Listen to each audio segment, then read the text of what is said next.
This is Math Unmasked for Unit 6, Lesson 10. We're still dealing with the distributive properties. So this is the rectangle that I drew for our 6-9 lesson. So we know this rectangle is 6 by 2 and 3, right? So I can write this out as saying this is 6 times, remember when we write a number right next to parentheses, that means we were attending 2 plus 3, right? Length times width. I could go ahead and already add that together and say this is 6 times 5. Right? Or we know that I can multiply these separately. You can say this is 12, 6 times 2 is 12, and then 6 times 3 is 18. And obviously if I took the 12 and the 18 and add them together, I'm still getting 30. All of these are equal to 30.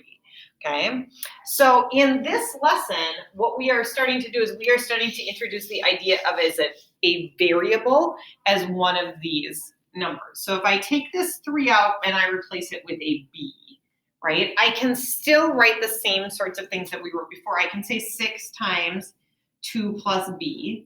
Now I can't actually add this together like I did with the 2 and 3 to make 5 because I don't know how much b is.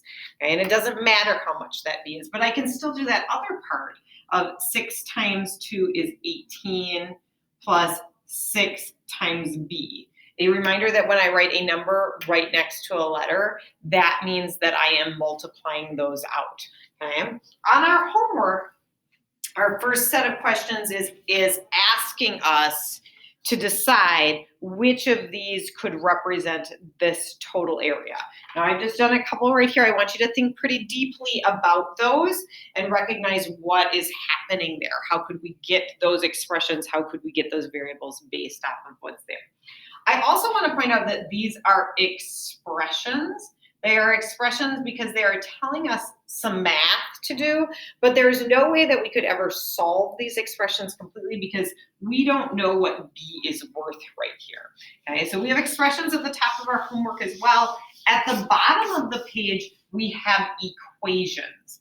So equations have an equity sign. In this case, all of them are equals, right? So when we have equations, we can actually solve these. So I'm going to put up a really simple equation right now, a little bit easier than what's on your homework, just for the fact of our video length, right? So I have 8 is equal to a plus 5. When we are asked to solve equations, or find a solution for this equation, they're really saying, hey, what does a have to be in order to make this number sentence true?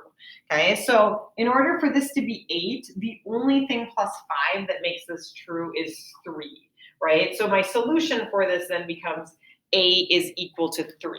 We've got several things on our homework related to decimals and fractions, all of which we've been working with either in our win time or in our previous unit. So I need you to use what you know about those to solve, to find what those variables, what those letters are worth.